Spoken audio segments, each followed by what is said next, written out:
from Sandy. He's got the sign, but he's gonna have to stick to it. No. He's got the flag.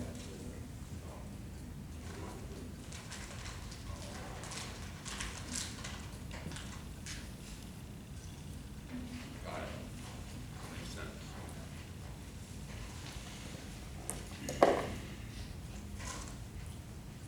We have a quorum, can we start? Well, I thought that Kerry might show up because he was in the same place where we were. I don't know what's happened. Here it goes.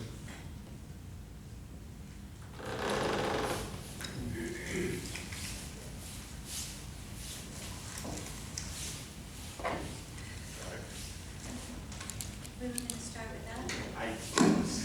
It's all Did you get lost? traffic. I think he got lost.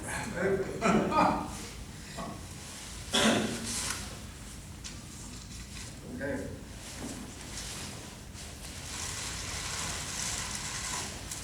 Okay, let's call to order the special meeting for December 4th.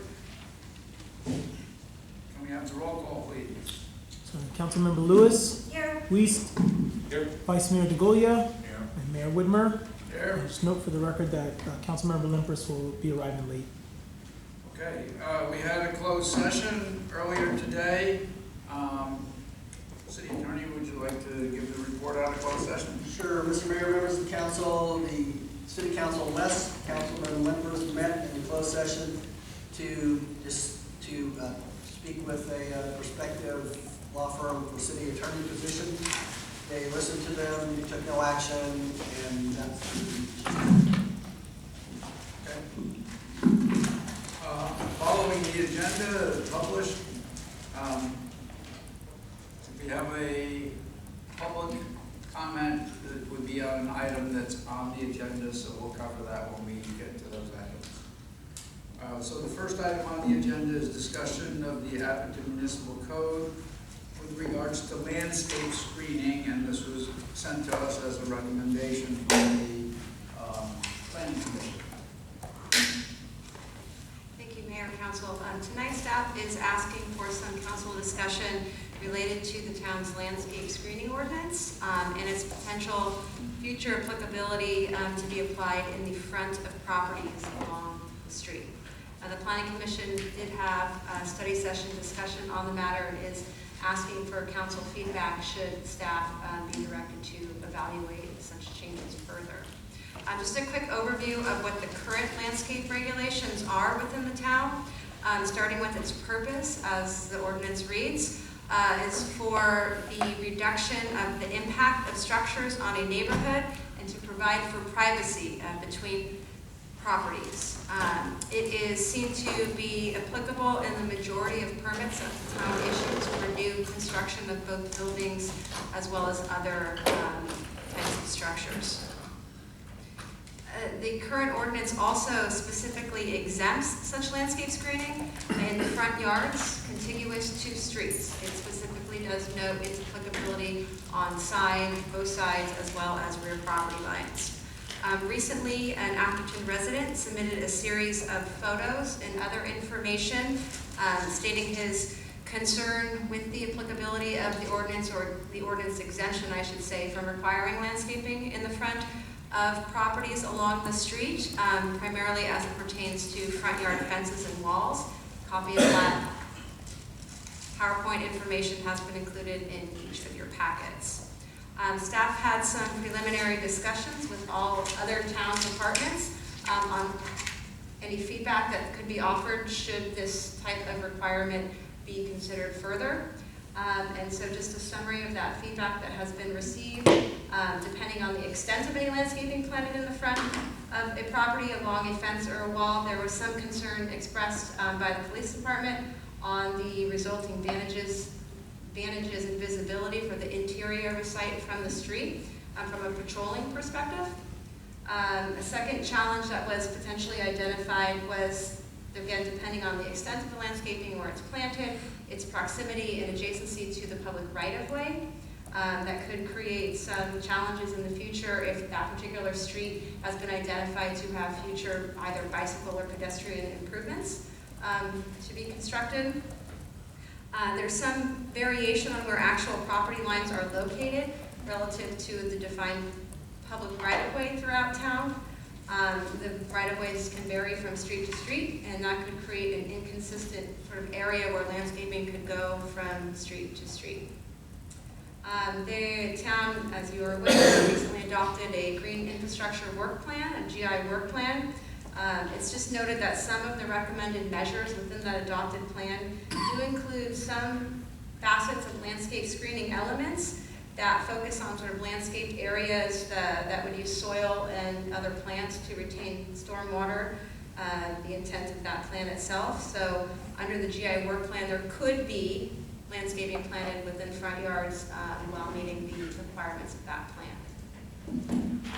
It's just noted from staff that the majority of full site developments, where you find either major new construction or substantial remodels or additions, that those properties do typically choose to install some landscaping within the front voluntarily, although again, not required.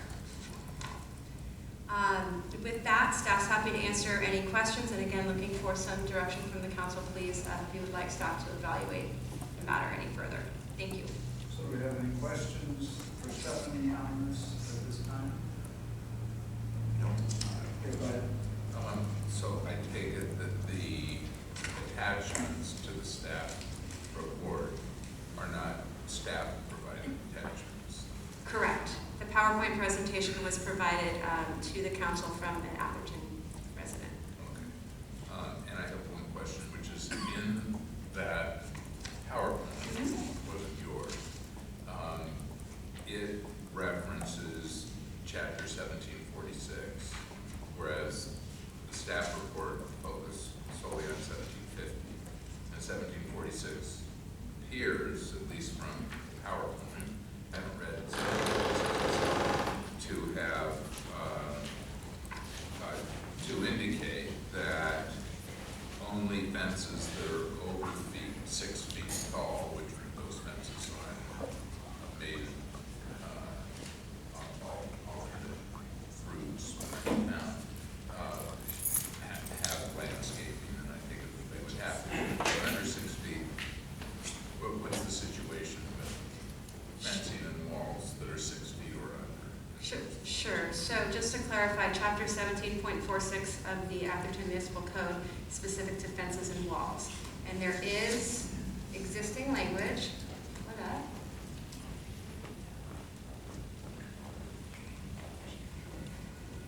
That speaks to landscape requirements for any fence or wall greater than 6 feet in height to be shielded from the public view by plants installed at its time of construction. The selected species shall reach the height of the fence or the wall within 3 years of planting.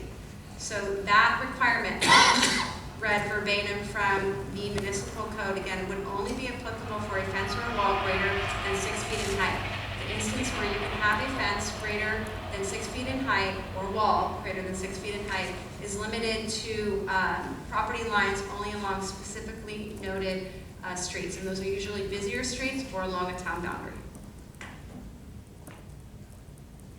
Many of the examples that he used, other than, we had the Berlin Wall and he had the Border Wall. Many of those examples, though, they are just 6 feet. And so I wasn't sure, even though he quoted the item, whether or not he was asking for or suggesting that we have 6 feet and over all fences.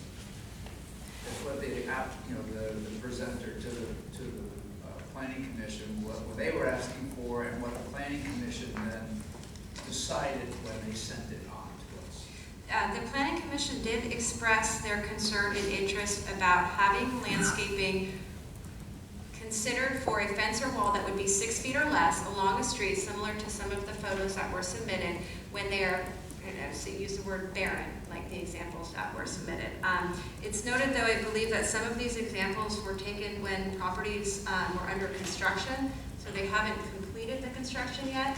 And again, as I noted previously, while their required landscape screening plan may not have landscaping in the front, what we have, staff have witnessed practically, is that a lot of properties just voluntarily plant something in the front of their properties. These instances obviously are the exception. Any other questions for Stephanie before we take public comment? Just a clarification. Yeah. In the PowerPoint, there are bolded texts that look like they've been added as a suggestion of changing the provisions in the code. Is that correct? That the resident put in, or am I not reading that correctly? For instance, it says, let's look at I think on every one, but if we just go to the first one, 1746, section 17.46, the general guidelines for offenses, laws, investing in offenses. There's asterisks, privacy should be respected of associate neighbors. Is that part of the code, or is that something that has been added? You don't have that? It was like the second page, third page. Well, and if you just look at the landscape screening code, it says, per the landscape screening code, and then he highlighted the front of their property is the only side that does not require screening, and then question mark, exclamation. So, Yeah, now the bolded text that I'm seeing on this same page that you are on. Yeah. Some of those appear to be direct quotes from the code, and some are just paraphrases. I see, yeah. The question was what the- It was a little confusing to me, Yeah. because then if that was something that, was part, maybe just highlighting the, part of the code that seems to be, in question or something for discussion. So that first particular slide that entitled landscape screening code, the first and second bullet point, those words that are bolded are just his own emphasis of his own statement. Okay. And then moving to the section 17.5 landscape screening, Uh-huh. the bold text by required landscape screening more appropriate, that is part of the ordinance. You Okay. just And highlighting. then, and then the next one is on .030. It's where, in the opinion of the town arborist, additional requirements are necessary. And then he has a paren, add screening, The add screening would be new text. new text. Okay, so you can see where my backwards at. Yeah. Okay, those were my clarifying questions. Okay, Carrie? Stephanie, you said that the photographs have, they're in various states. So in fact, these photographs may be in the middle of a construction phase and now maybe subsequently been softened with landscaping on the outside. So it's just, they may not be a true depiction of today. Correct. Okay. This PowerPoint presentation that was included as part of your packet was submitted to staff in July, so I haven't gone out and driven by any of these sites. Some of they don't have addresses. They don't have addresses. Right. You could try to figure them out, but So the intensive purpose of the screening ordinance is to obscure or change the perspective from a neighbor's perspective of new construction. It's not necessarily to add landscaping to, because frankly, landscaping, if I'm looking at the photographs, there's actually landscaping on the other side of the wall. So for the purposes of screening the new project area, that landscaping has 3 to 5 years to grow, in essence. On the other side of the wall could actually block the entire project itself. Does that make sense? of the house and any other structures that were constructed behind the wall or fence, yes. So realistically, the focus of what we're trying to establish based on the complaint of the neighbor is, how do we soften the wall? Because most of those walls are 6 to 8 feet. From the streetscape. Correct. How do you? So that's really the questions that we narrowed. And if you want. And if you want. And the screening, just to be clear, the date of the growth of the screening, and it needs to be covering it, is from the point of the issuance of a permit. So if a facility or if a project, it takes 3 years to build, and the last thing they do is sort of throw screening in there, it needs to grow 6 feet in 2 years or less, yeah. So, Mayor, can Yeah. I clarify what you're saying? Yeah.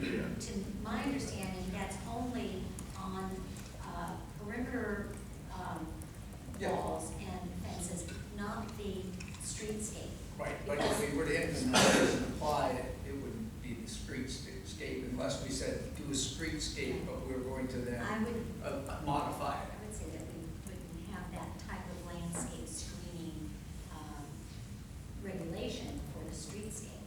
I think Well, it's it's what more of we- a beautification Yeah, okay. and softening, and it maybe it doesn't have to grow to completely cover the wall, I mean, you know, from this streetscape. We agree to move forward, and we'll I do know, what staff has to he's say. it's a wall comment. Yeah, yeah. I don't know if the two of you are coming. I know. Yeah, yeah. The public gets to comment. Yeah, they're gonna do that as soon as Elizabeth is So, done. yeah. Okay. Just get it going. Mike, did you have any I questions? apologize for getting rid of it, obviously, just came through from the Is that a airport. question? But it's an apology.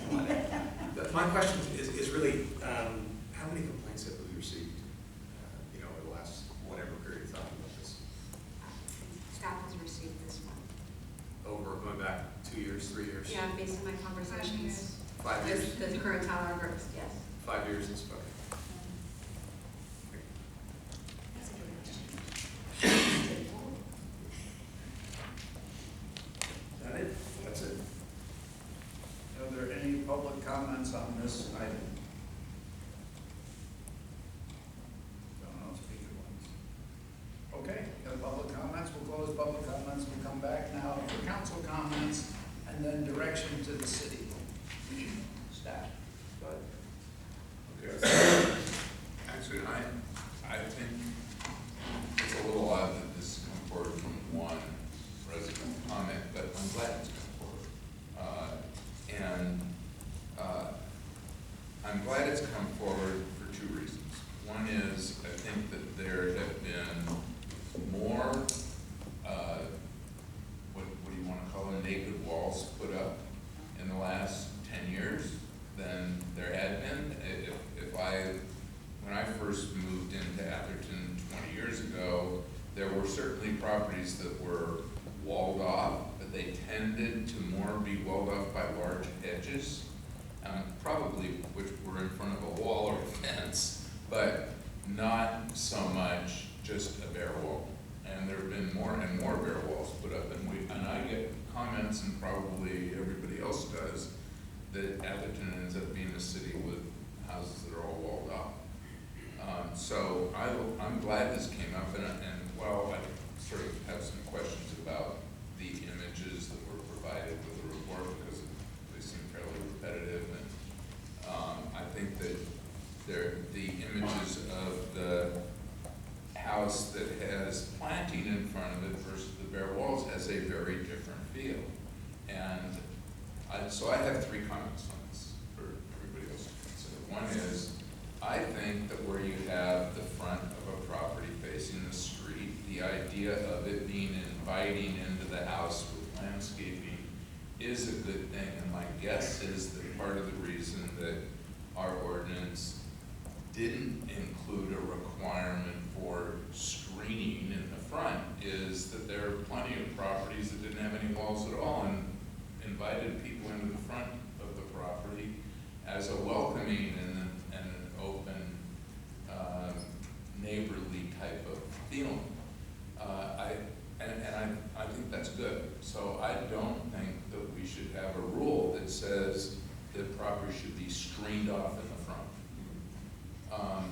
That's one comment. Second comment, I do think that when people put up 6-foot walls, which is authorized by the ordinance, that if there isn't planting in front of those walls, that they do feel cold and unattractive. And I'm not trying to suggest that we have any kind of architectural review or review board, but we do have ordinances on screen, and I think that it would be good for the planning commission to look at what would be desirable. And I do think, you know, there's, what do you call them, the fences that have the rail fences that maybe are 3 feet tall. Those are completely inviting and not blocking you. But when you get some height level, it makes sense to require some planting in front of it. And I don't think that planting has to be what you cited we have for the more than 6 foot walls, which are on very busy streets, where you want to block the wall entirely, but there should be some kind of landscaping. I think that would be desirable, and I'm not suggesting what it should be, but I think my advice would be to have the planning commission take a look at that and see what might soften those frontages. And the other issue that this raises for me, which I've gotten lots of comments on over the years, is as Atherton properties get larger in terms of the main house, and as the accessory buildings get built 10 feet from side and back fences, people who had lived there previously that suddenly have building very close to them feel imposed on, because in the past they had an open space between their side or back fence and whatever else was going on that property. And I know that we have screening requirements, but I just wonder if it isn't time that we look at the setback requirements that we have, because I'm not sure we shouldn't require greater setbacks than 10 feet. I think as these buildings get larger and people build on every square foot of the property they can build on, that people who are now their neighbors end up being imposed on. And I think it would be wise for the planning commission to consider whether we should be, changing it. Elizabeth? I'm glad you said what you said, because that was kind of what we were going towards in the question period, in my comment period. But I don't think we need to have a landscape screening ordinance for the front part of the property. I agree that we want to make the house from the street look beautiful. We don't want to become a city with just wall after wall without some foliage on the outside. Our streets are beautiful, they're small, they're meandering, and many properties have landscape screening at the front, in front of their walls, espalier, vines, and roses that they work on beautifying the walls, as well as plantings in that. It depends upon how wide their right-of-way is. I know that along Watkins, they don't have a big right-of-way along, but almost every house there has landscaping along the Watkins roadway. But the pictures that were submitted, it is stark, and maybe it's the construction time frame, and it's different now, but I do say that I have seen many walls without landscaping. But I also, I could go out and take pictures and show you walls that have beautiful landscaping in front of the walls, and then the wall or trees, and so it's often, you see the wall, but you see landscaping. I think basically our overarching goal in the town should be that everybody would want to beautify their home as much as they can, from the streetscape into their own property. And I guess the police have issues of doing huge landscape screening with the huge, like, English laurels or Pittosporums, hedges on the front, then they can't see if there is criminal activity going on inside. I don't think you can see if there's criminal activity going on inside with the big walls and, you know, the gated enclosure going forward. But if we were going to enact any kind of a new ordinance or requirement, I would think that it should be a streetscape to the extent possible with the right of way, that should be planted in landscape to soften the look of just a hard stucco wall. Mike? I think I'm of the view that I'm not convinced there's a problem. So I mean, one complaint over 5 years is, I think, indicative that there hasn't been a big, tremendous outcry, and I worry about us inserting ourselves where we don't need to be inserted as of yet. So that, I think that's my primary concern. I feel for the individuals looking at that wall. It's a pretty ugly wall. I would hope that relations between neighbors can solve a problem like that. But anyway, so that'd be my perspective. I guess I don't want to have the planning commission spend a lot of time looking at it. I think in some ways that might invite more issues than it solves. Okay. Gary? I agree with Mike. I don't think that we're at the level where there is a problem. I think for the most part, most of our residents actually want to soften those walls themselves. But since we're going to be addressing the green infrastructure plan, which has to do with the right of way, I think that would be a good opportunity or a good time to figure out if there's a way that we can implement something through the green infrastructure plan to help us soften what could be, a nuisance for somebody else. Okay. Yeah, I know you have a comment. Gary? Can I say something about the green infrastructure? I just want to challenge us and have us be aware that some of the green infrastructure plantings, and I'm all for green infrastructure, don't get me wrong, and the swales and the, having it, but if you go along and see what Sacred Heart did along Emily in their green infrastructure planting, it's a disaster. It's ugly, it's a disaster.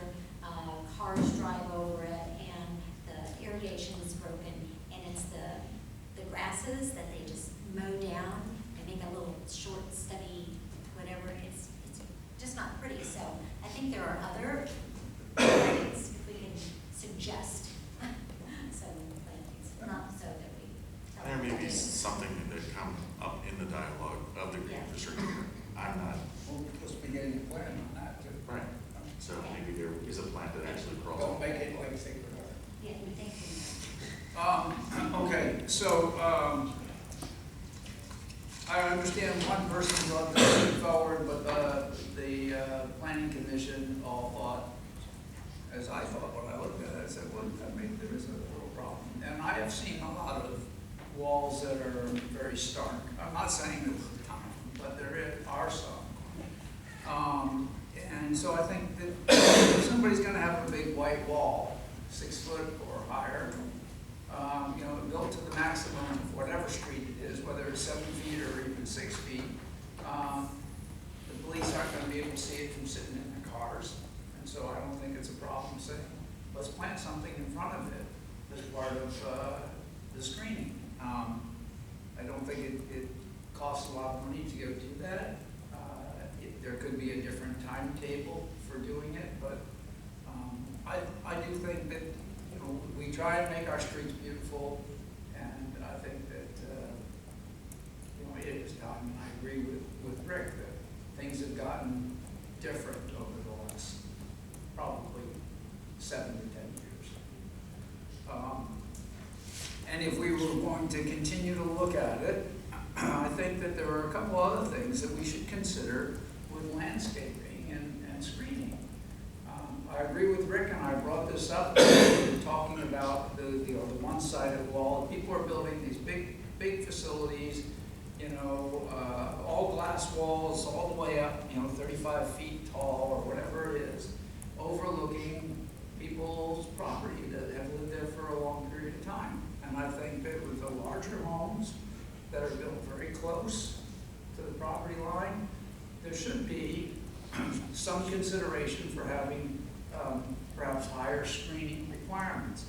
I also feel we had a resident that's written to all of us, and we have, you know, a council member who's also personally experienced this, that in some of our hilly areas,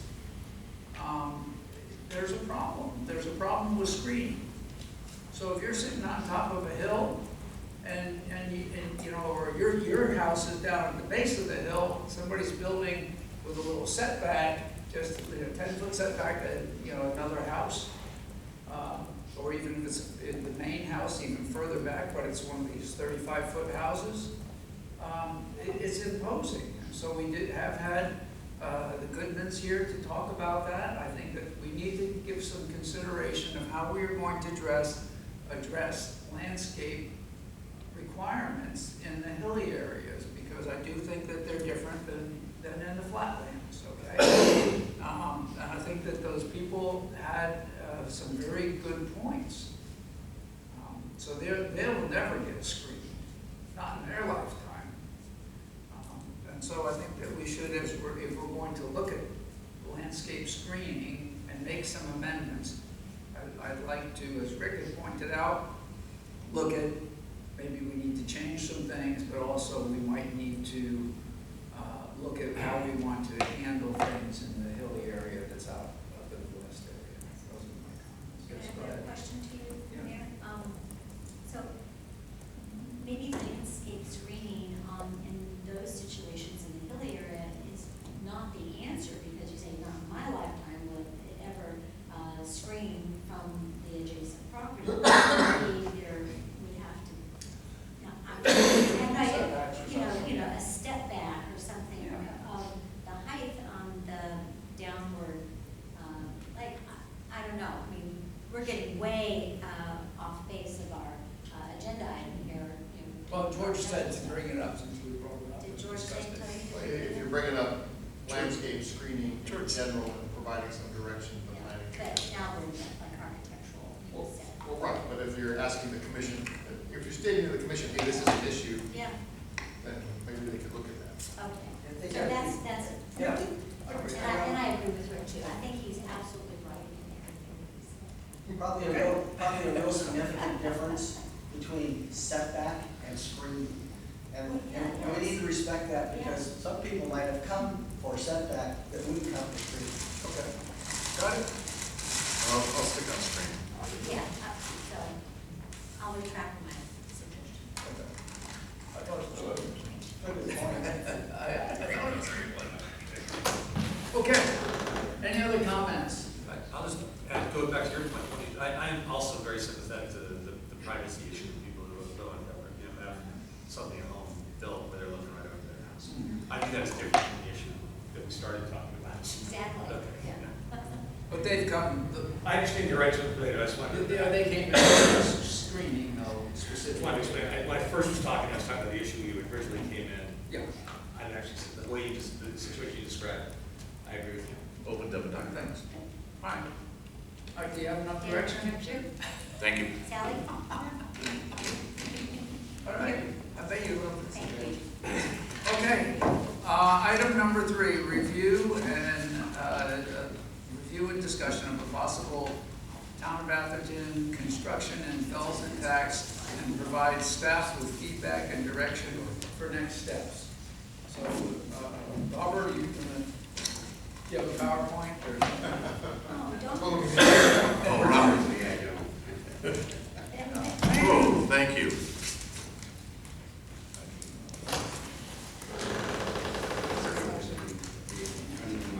Move it right down. Thank you, Steph. Oh, you're gonna get a mic, yes. We want you to be home for Christmas. Right, right. All right. council members of the public. Before you is a review and discussion of possible town construction development tax, and provide staff with feedback and direction for the next steps. As the council is aware, in 2014, we began discussions on revenue alternatives to the general fund. During that time, we had a broad overview of various types of taxes and revenue options. Focus was on utility users tax, business license tax, rents and uses, and benefit assessment districts. After extensive review, we focused on the business license tax, and after reviewing various models of the tax, the council ultimately opted not to move forward with an update to the business license tax ordinance.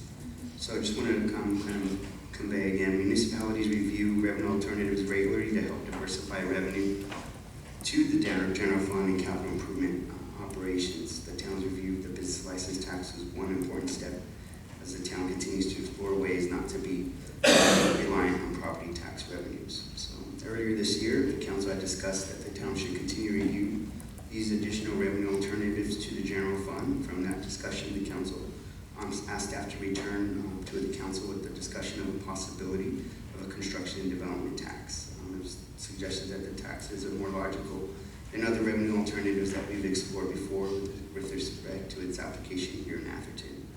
It would be a tax derived from construction of residential properties as part of the construction process. This tax does have the potential to augment or supplement revenue into the general fund. This construction and development tax is an excise tax imposed on the privilege or activity of development and the availability or use of municipal services. It's generally imposed on new construction and is based on a number of things. It can be based on units, can be based on number of homes or square footage. Again, among a growing number of municipalities, the development tax provide alternative revenues. It's most noted that these revenues are paid by one-time projects, again, based on construction activity, and these are probably best spent on non-recurring programs or projects. Some of these taxes are, as mentioned, they fluctuate from year to year. It would be applied to all permits based on valuations of the permit. For illustrative purposes, staff provided in the staff report a range of percentage-based tax projections on previous fiscal year permit valuations. Most of the development processes of development and construction growth is through the purchase of existing homes, raising of existing homes, and new homes being constructed on the property. Also within the staff report, staff provided a potential timeline, strategy timeline if we so choose to go forward on the process of the tax. Again, it's just an alternative review.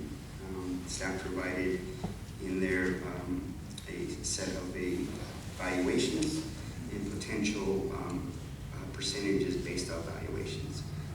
Again, as we reiterated, it would be based on the potential is single family homes, and on the valuations, staff provided a spreadsheet showing the calculations based off of that. And some of the potential would be a tax of 0.25% based off of valuation tax. Again, permit per valuation of the town is $350 per square foot. The time of the tax would be imposed based off of that calculation, based on the square footage valuation of the property, and it would be a percentage-based tax. So the ranges from tax, cost of the tax would be anywhere between $183,000 to $1.2 million in potential revenue. And again, these are fluctuations based on tax. There's a 2.5% tax scenario. There's a 0.50% tax scenario, 0.75%, and a 1% tax scenario. Again, these were just provided to you just to provide ranges of various possibilities for such tax. Without that, I'd like to turn it over to George, you want to add anything? Certainly, this is the early conversations around this, and as Robert indicated, it can be structured in any number of ways in terms of what it applies to, whether it's all permits, whether it's just square footage over 1,000 square feet being added, or whether it's just a single-family home permit. You've got 3 years of building permit history tables in your staff report there that talk about the number of single-family new homes that are developed in town, and then a plethora of permits underneath those that are related to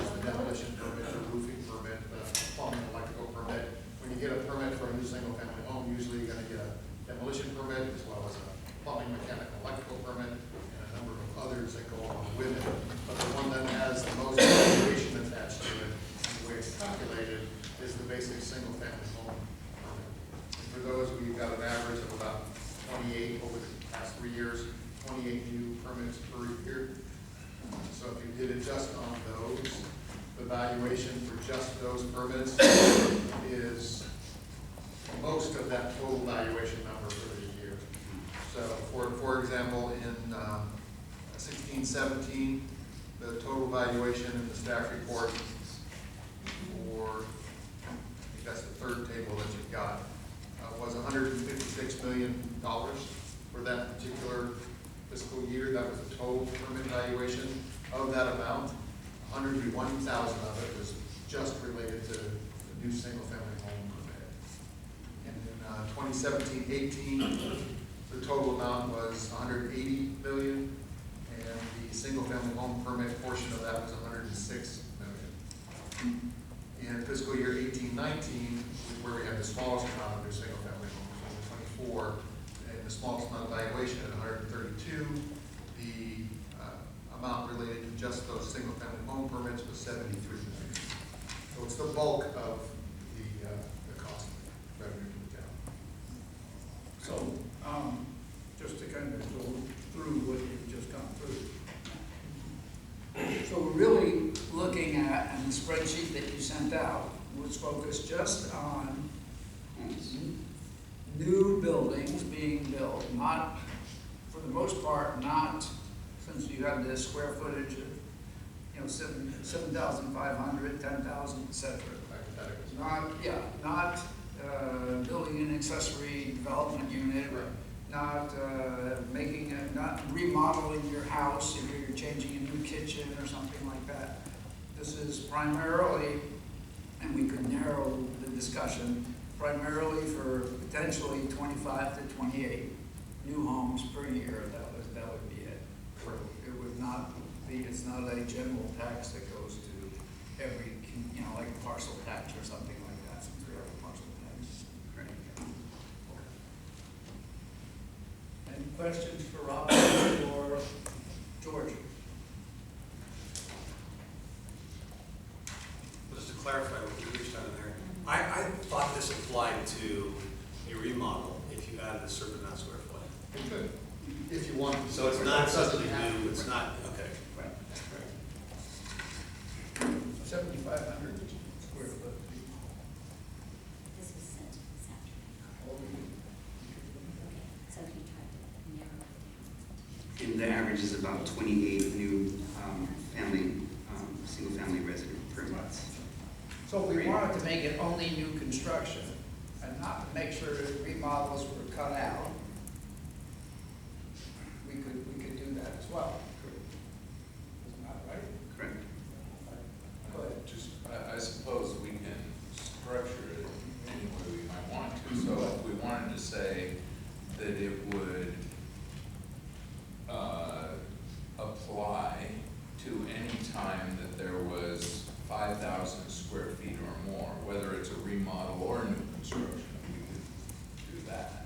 Yes, sir. If we're gonna do something, I wouldn't want to create a situation where somebody could game the system, and I'm not sure what that would look like, but where you buy a ranch house. I've done that. You keep one wall and then don't tear it down.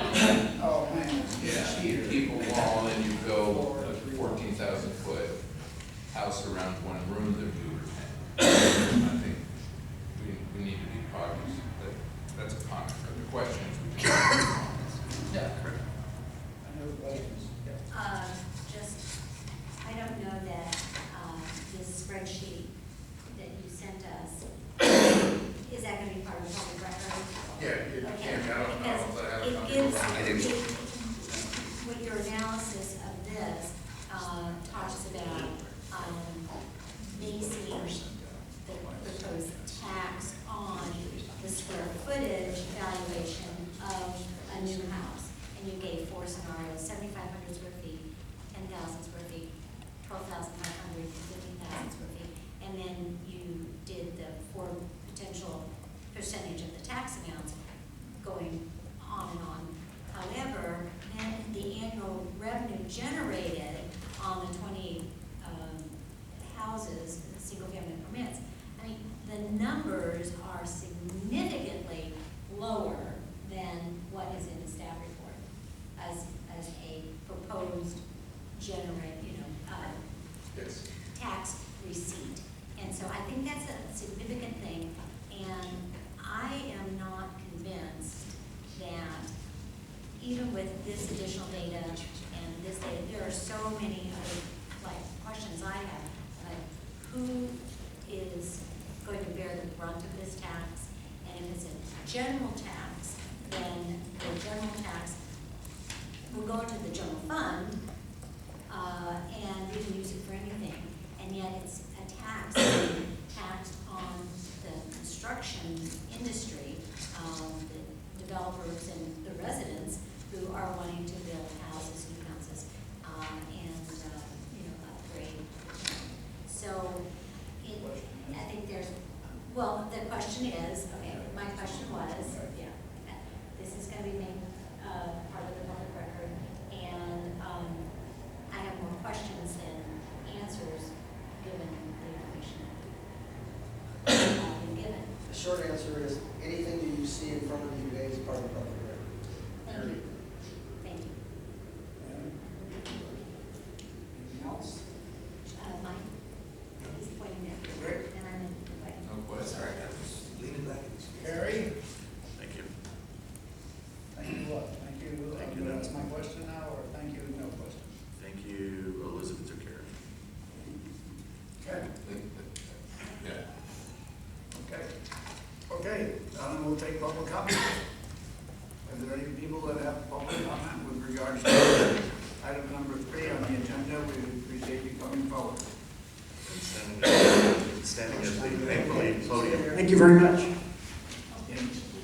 I'm Sandy Crittenden, Heather Drive. I want to wish you all a happy holidays, and I really want to thank you for all you do. I know it's a thankless job, and I really appreciate it.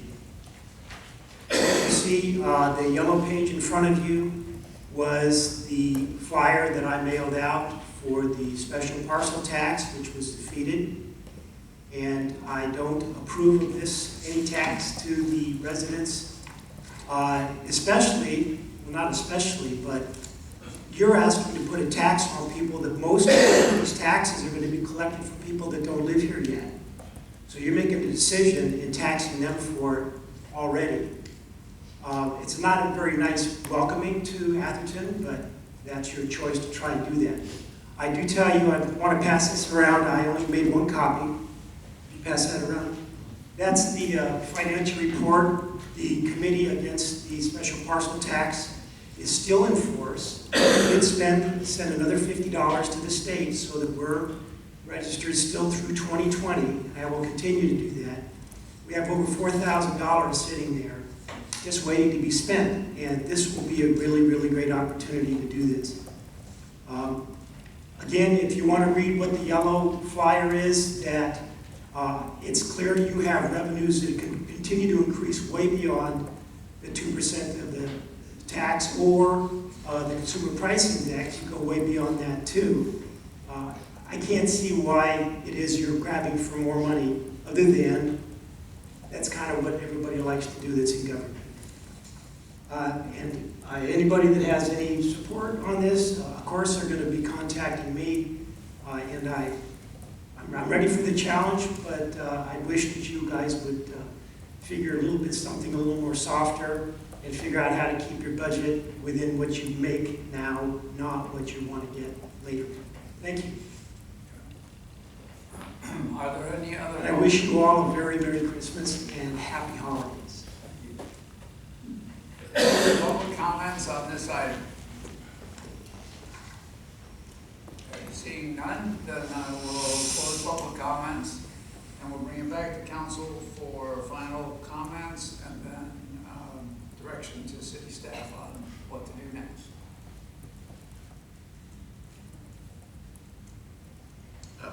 I'll go first. I thank Sandy for his comments, and I think that we're trying to find a direction on projects that potentially could be in the hopper that, you know, the escalating costs of everything have increased the drainage issues, and trying to come up with a solution that isn't in our direct tax base because of the escalating costs and our limits on our funds through Prop 13.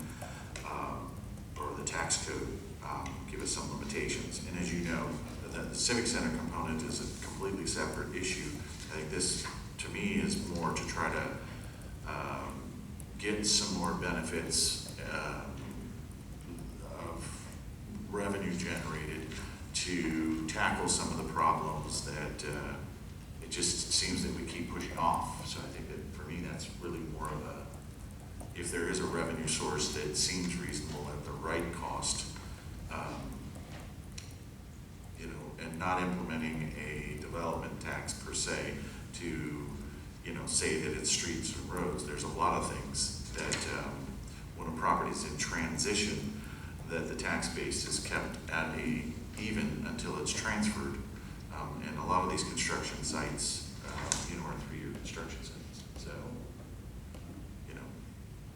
So what's your comment about direction to staff? So, you know, in my gut is that somewhere in the lines of a development or a construction impact component or we've gone down the road of a impact fee developed by construction, and I know that that's not the direction that we are looking at today.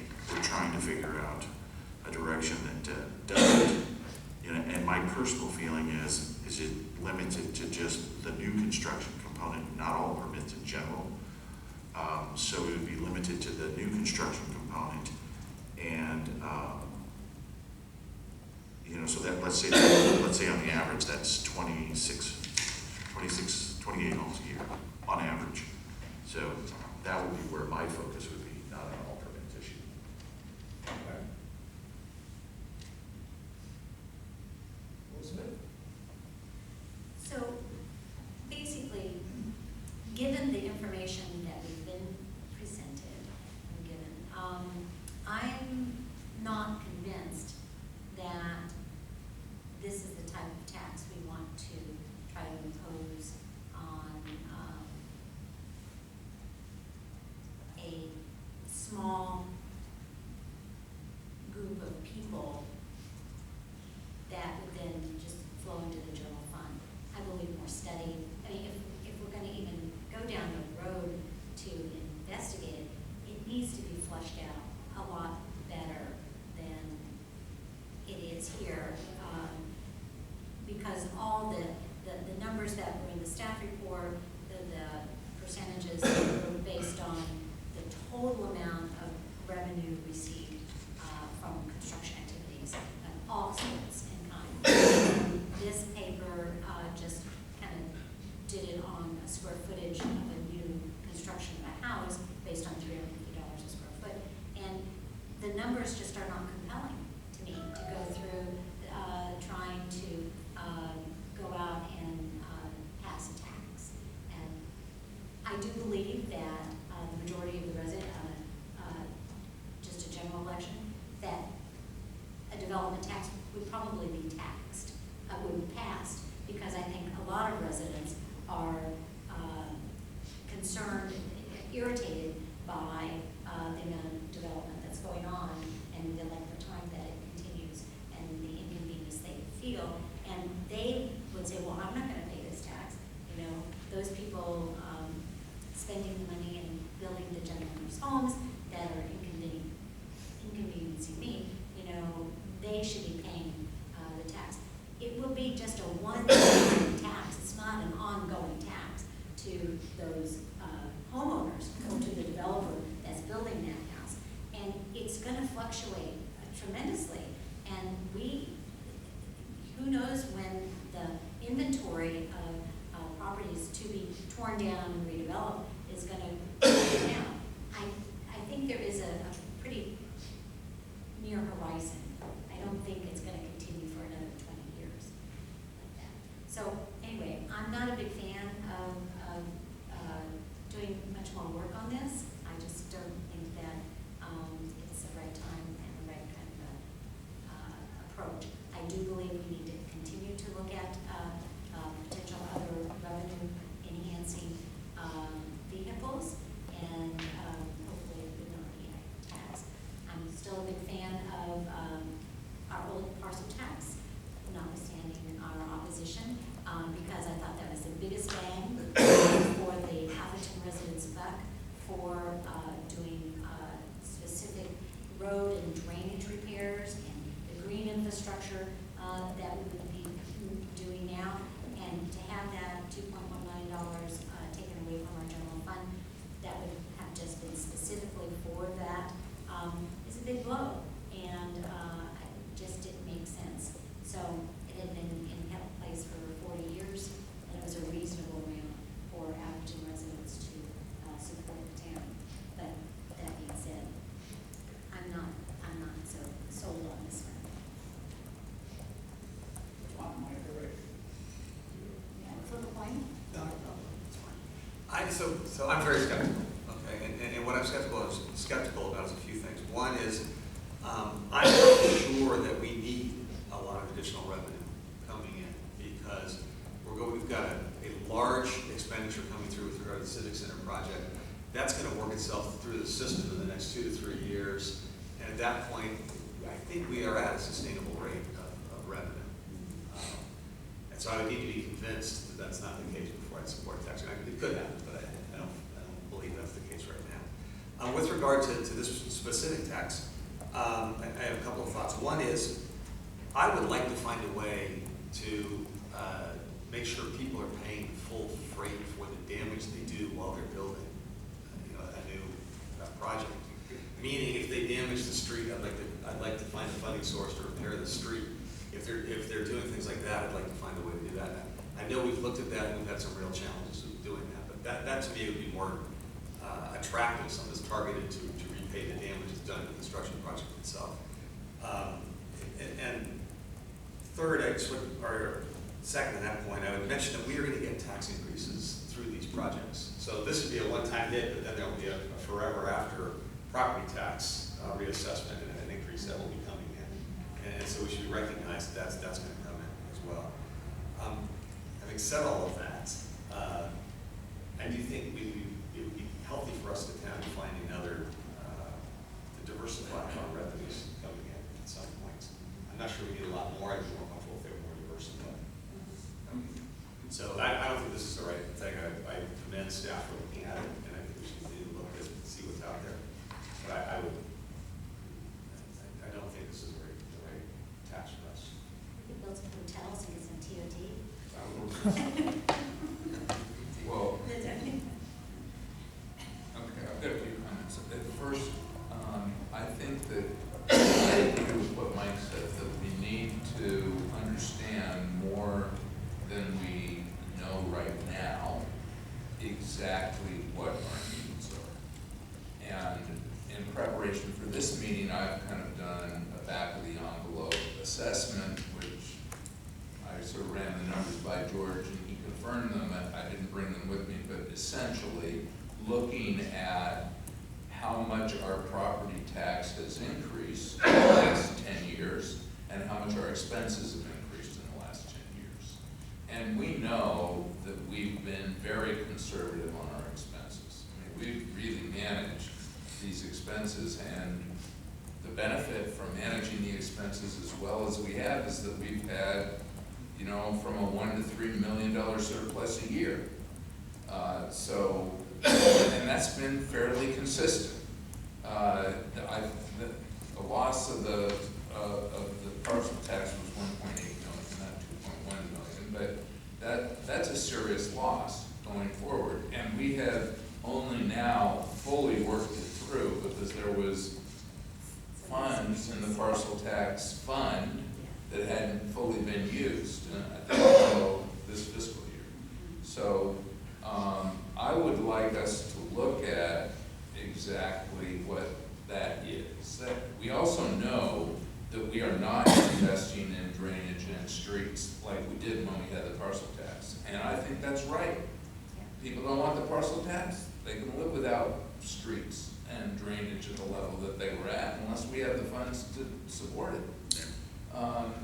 I do think that we have, from my review of this, and I'd rather staff do it because my review is very non-scientific, but from my review of it, we've just about doubled in 10 years the amount of secured property taxes that we receive. I think they went from something like 4.8 million to about 9.5 million a year. And our expenses have increased at just about the same level, an aggregate of about $4 million over that period. So in fact, the secured property taxes that we receive have kept us up with inflation and any expense, growth over these years.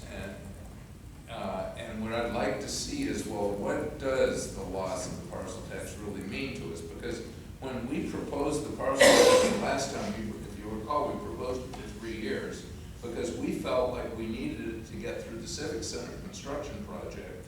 And after the Civic Center construction project, we'd probably be okay.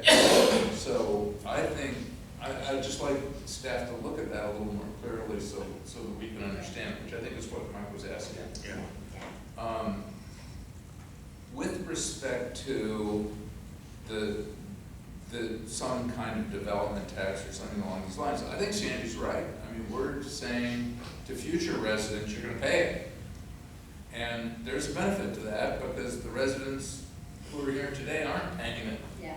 And the reason that people didn't want the parcel tax, the rationale was, well, you're seeing a growth in your secured property tax and you don't need this parcel tax, which was not entirely a fair tax in the way it was levered. And the only real commercial activity that occurs in Atherton is development. Oh. Right, that's it. I mean, I don't know of any other real commercial activity in Atherton, and That's our business. it's development that costs the town because it has impact not just on the street in front of where the development occurs, but it has impact through the town. I mean, it has impact on residents because of the inconvenience, but it uses resources. Development uses resources, and while we get reimbursed for the costs with respect to staff time, there's costs we don't get reimbursed for. And I'm not saying this is the perfect way to solve that problem. I'm just saying, hey, this is where commercial development occurs in the town, and it's not taxed.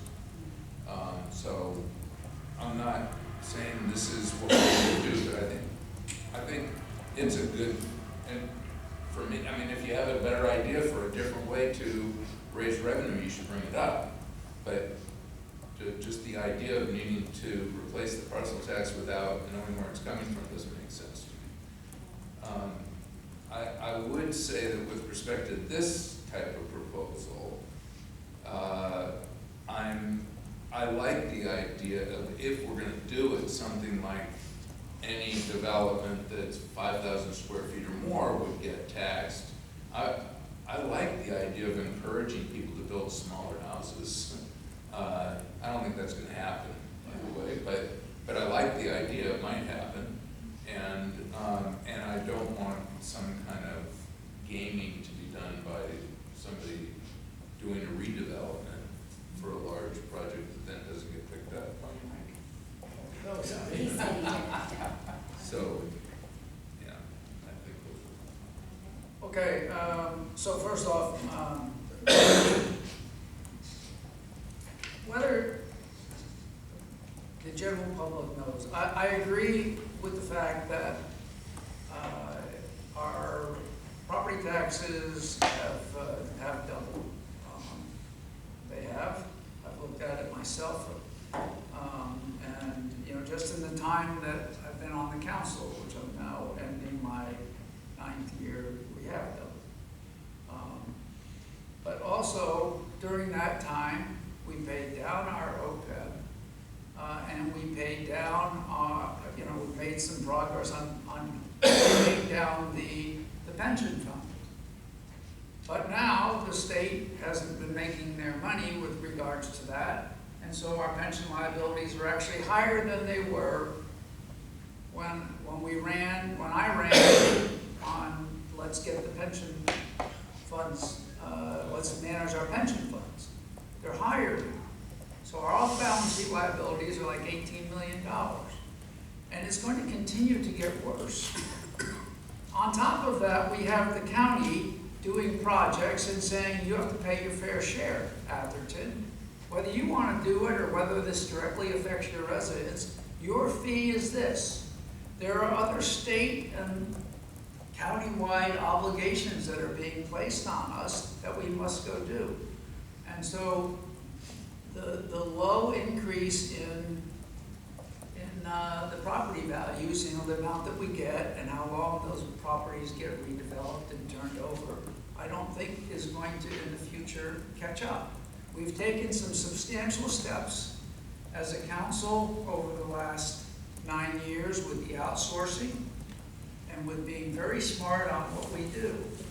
So I think that actually, our surpluses are probably going to not continue at the level that we're at. So I think that we need to do something. I like the idea of the business tax. Not all of us did, because it was going to generate some revenue from the people who are actually doing business in the town. I don't like they're doing business, they're taking money out of the town. This is another chance for some sort of development that impacts just a few number of people. We can limit the number of people by increasing the square footage. If you can come into town and build a 13 or a 10,000 square foot or do a remodel of the 10,000 square foot facility, I don't think you're being impacted a heck of a lot. I think that some of the large houses that we have in here that are going for $15 to $20 million, adding $10,000 or $15,000 to that, I don't think that they're going to blink. And I personally don't think that this is a big impact. I do believe that if this were to be a general tax and be put out there, that affecting 28 people, the majority of people would vote for it because it's other people's money. And so I would challenge, that it would get impacted. But I think more work needs to be done on identifying what we need to do. I'm not in favor of reenacting the parcel tax, but I am in favor of making sure, that we're getting money to address the problems we have. What problems do we have? Many people complain about what's going on with regards to major developments. These houses that are being built that take 3 to 5 years to get done. They disrupt the neighborhood. Code enforcement is out there all the time, okay? And so code enforcement isn't available for the general public because they're out there addressing construction issues, okay? And there are a lot of other comments that I could make, but I don't want to take up too much time because we have another closed session we need to get to. But I'm in favor of this type of tax, one that is taxing either money going out, people who are making money in this town, and people who are, causing us to spend money, whether it's fixing the roads or having code enforcement go out there, or heritage tree issues and having Sally go out there. I think that those things need to be paid for, or having other policing activities. Those things need to be paid for. And if they're doing those things, they're not addressing things for the other residents in the town. So I'm in favor of doing something similar to this, for the reasons I said. Beautiful, Joe. Okay? You got your direction? I have one more comment. Sure. Just a small Of one. course. We talked about the increase in property tax revenue that we get, and we get a lot of it from the big developers building the big houses, because when a $20 million house is, built and sold for $20 million, that 1% is $200,000, correct? For the property tax? The new tax. The new tax? Sure. Do you know how much Atherton gets at that $200,000? $16,000. Yeah. Okay, so 28 houses, assume they all sell for $20 million in 1 year, is what, $336,000. That's, so it's not a lot. I mean, and you think that these houses are, that property tax kind of comes straight to us, but it doesn't. And so we have to keep that in perspective. So I just, in one sense, I think the developers think that. They think that they're, sending money to the like town. crazy to the town. And that's just not the way it is, because the county takes that 92%.